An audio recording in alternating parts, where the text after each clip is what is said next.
What's going on, everybody? This is dkdynamite, and today we're going to be talking about some breaking news that just dropped, a few big reports that I didn't get a chance to cover last night, and even more. Definitely stay tuned. But before we jump into that, be sure to hit that subscribe button down below, and I also want to welcome our new partner here in the channel, Aim Controllers. You can now use code Dynamite to save $50 off any order worth $200 or more over on their website. They actually use authentic DualSense remotes for all their PS5 controllers, unlike other companies out there, which is incredible. They allow you to add paddles, even your custom logo to the controller itself, whether it's on the touchpad or on the side of the remote, and they do sell remotes for any platform of your choice. PlayStation 5, PlayStation 4, Xbox Series X or S, and they also sell mice and keyboards. But with that, thank you all for the support on the channel as of lately. It really means the world to me, and be sure to check out Aim Controllers, the link down below in this video's description. But starting off with a bit of a bombshell, we got confirmation that there will not be an Activision earnings call this Thursday, February 3rd. We all thought there was going to be a call because members of the press, I think even Activision themselves, had said that the Q4 earnings call for 2021 was going to be held during the first week of February.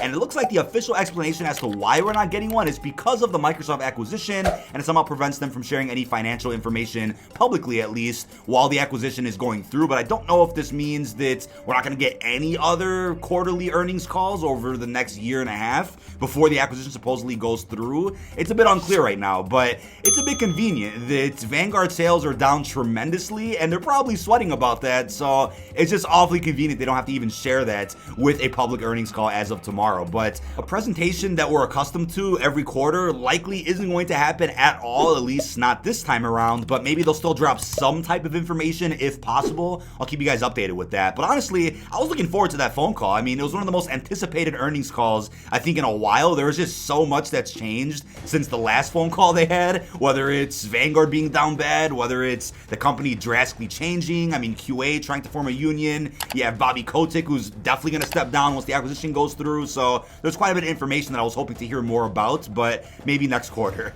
Now, with that being said, we have yet another bombshell here that I didn't expect at all. It came out just this morning. Battlefield 2042 Season 1 is not going to be launching until the summer.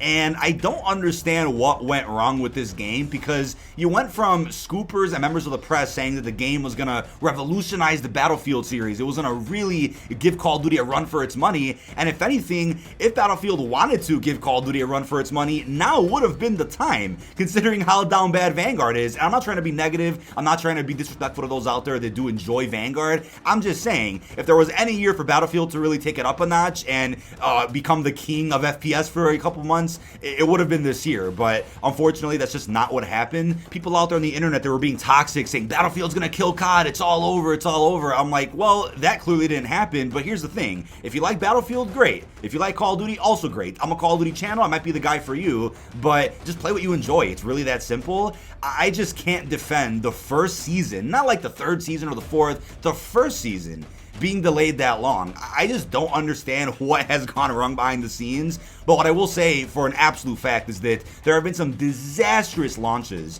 over the past couple of months. Battlefield was one of them. Call of Duty absolutely was one of them. Right now, though, what I'll say about Battlefield is that that game absolutely should not have released when it did. It should have gotten many more months of development, so absolute tragedy here. But moving on from that, we also have a crazy rumor from Giant Freaking Robot that The Rock will apparently star in a Call of Duty movie.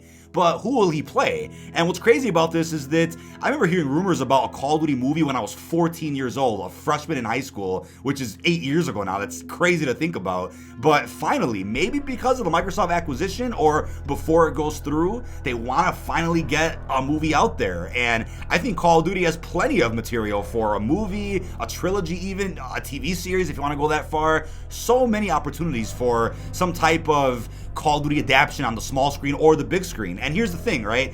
The Rock could end up playing Hudson. If we get a Black Ops movie, I do think he could pull off a Jason Hudson. That's just my opinion right now. I mean, he's already bald, he wears the glasses. I think it could work, but everybody's probably wondering, is it going to be a Black Ops movie, a Modern Warfare? I would say there's a possibility of neither. I mean, this could be just a generic type of war movie that just has the name Call of Duty slapped onto it, which would be unfortunate because, like I said, there's so much material they could play around with in this Call of Duty universe that they could easily make some solid movies and TV shows. But let's see what happens. I just hope it's not some generic movie that's like, oh yeah, it's just about a couple of soldiers and then this happened, maybe lightly based on a couple of true events, and then that's it. And there's nothing special beyond that. And if you're probably wondering, oh, well, what about zombies? What about zombies? Well, yeah, zombies could absolutely be thrown into a movie or a TV show one day within this Call of Duty universe, so it would be cool if we get a Call of Duty cinematic universe of sorts, kind of like the MCU, but also in a way that's not cringe, because I know they can definitely mess this up. But if they found a way to do like an interconnected series of movies or TV shows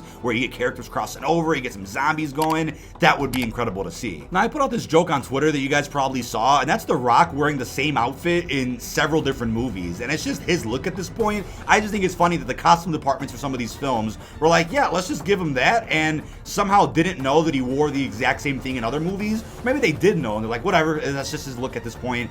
But I can guarantee you, whenever a Call of Duty movie does happen, if it does at least, we'll end up seeing a Rock operator with whatever his outfit is added to Warzone, added to the new Call of Duty, whatever the case is there. But let me know what you're thinking about The Rock down below in the comments. Now, it is ironic that The Rock is attached to a Call of Duty movie. I mean, he's done other video game adaptations, but he just had a pretty big role to play in Fortnite and still does right now. So The Rock is everywhere, man. And I wonder if Activision's like, yeah, let's cash in on The Rock while we can and get a Call of Duty movie with him. But with that being said, we also have a new rumor going around by some other scoopers that apparently 10 studios are working on Modern Warfare 2 2022, and Treyarch is apparently one of them.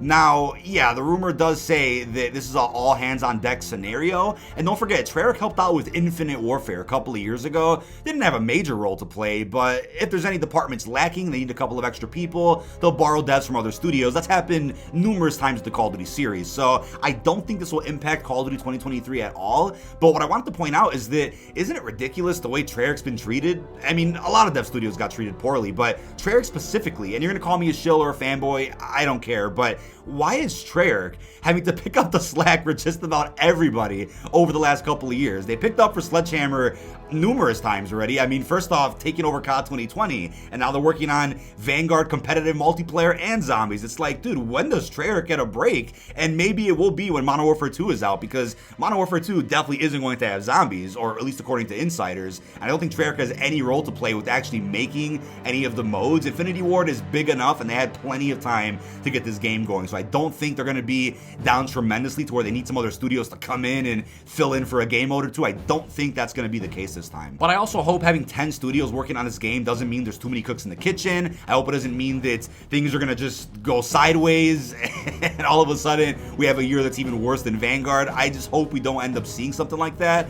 But I'm just shocked with how much of a role Treyarch has had over so many non-Treyarch Call of Duties over the last couple of years. It's incredible, but I just hope Treyarch gets all the time they need to pump out a very solid Black Ops game or whatever they want to work on for 2023. Now, speaking of Treyarch, we also have a new Year 2 update for Black Ops Cold War that's just around the corner. It's very likely to be this month, according to other insiders out there. And I think the question I have for you guys is, how many operators will be dropping in Cold War? How many do you think they're going to add? Is it 2, 3, 4? They mentioned they want to update their roster, and it's still unclear if these upcoming operators are even zombies related. I would assume they are, considering they were revealed during a 115-day blog post, a big zombies day, but you never know. I mean, I would love to see Kravchenko and Menendez added in as operators, and then they could have like a little cinematic cutscene drop to tie us into the opening of Black Ops 2. That's obviously a fever dream at this point, but that would be cool to see. However, I do think if we get some zombies characters, we have the obvious ones we pointed out in previous videos, of course, that could be from Omega, and I'm cool with that. But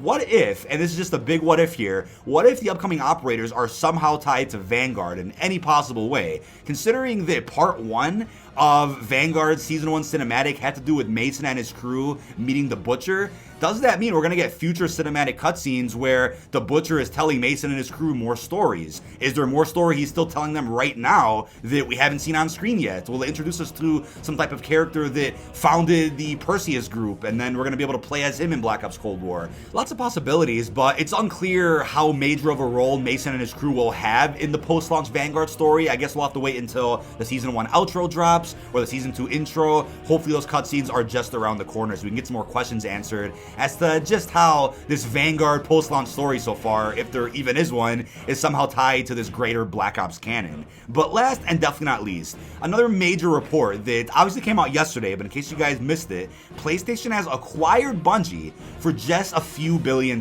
Just a few. I think it's like close to $4 billion. But now Bungie is under the Sony umbrella. They are a first-party PlayStation studio. They already confirmed that they're not going to start making some exclusive games, at least not right now. Destiny is going to remain multi-platform. And people out there were definitely confused as to what this meant. I saw a lot of comments out there saying, oh my god, Halo PlayStation. It's like, hold on a second. Bungie hasn't worked on Halo in over a decade. 343 works on Halo now. So I think it's crazy that almost all studios in the future are going to be under either the Sony or Microsoft umbrella. I mean, yeah, it's a bunch of billionaires playing around and seeing who can own more studios, sure. A lot of monopolies going around. I know everything's under investigation, so we'll see if the acquisition even goes through in a couple of months or a year, whenever this takes place. But I think anybody who eventually acquires, if at all, Epic or Take-Two, that would shock the internet. I think that would be a massive and a catastrophic acquisition, but I don't think Sony could afford Take-Two. I mean, maybe they can, but might have to pull some strings together. I don't think they're going to do it, and I don't think Epic is looking to sell anything soon either. So I think whenever those happen, that would be very game-changing for Grand Theft Auto, Fortnite. It would be insane to see that. But the thing is, they also confirmed the acquisition was in the works for more than 5+ months. And yeah, it's convenient that all of a sudden they put out the statement about the acquisition shortly after Microsoft confirms they're buying Activision. But you know how the business world works. There are no coincidences with the way that things like this are presented, with the timing of how these deals work. Of course, there was some planning involved with when to announce the acquisition itself. But as you guys may have saw over on Twitter, I actually managed to get behind a Jeep that had a Call of Duty Elite cover on one of their spare tires. I'm like, what are the odds that Mr. Call of Duty YouTuber over here managed to drive behind a Jeep that had a Call of Duty reference on it, which was incredible.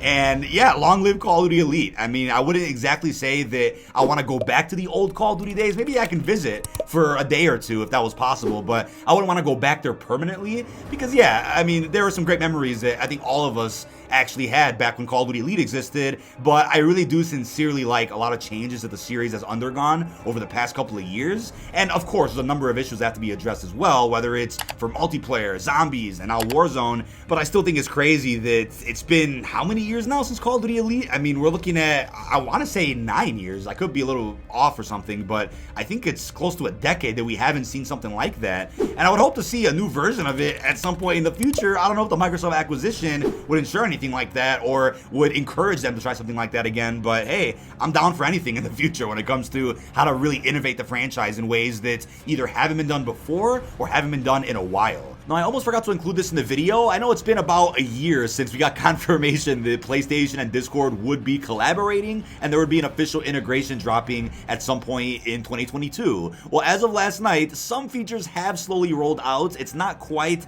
the feature you guys are looking for, which is actual Discord chat on a PlayStation. That's coming, but for right now, what you can do is link your Discord to your PSN so that every time you get online, you unlock a trophy, you're playing a game, it'll pop up on Discord as it would when you're on Battle.net or Steam, Xbox. So this is cool that something has started to roll out, but let me know in the comments, will you guys truly be using Discord chat on PlayStation, or you just stick with regular PlayStation party chat, or maybe you guys just, you know, put a pair of earbuds underneath your headset while you're in a Discord call from your PC. But that is about it. This has been dkdynamite. Leave all your thoughts down below in the comment section. What are your thoughts on some of the breaking news that just dropped? And also, how are you feeling about the big reports regarding Black Ops Cold War, regarding Treyarch working on MW2, and also how are you feeling about The Rock possibly starring in a Call of Duty movie? Really hope you've enjoyed, and peace out, everybody.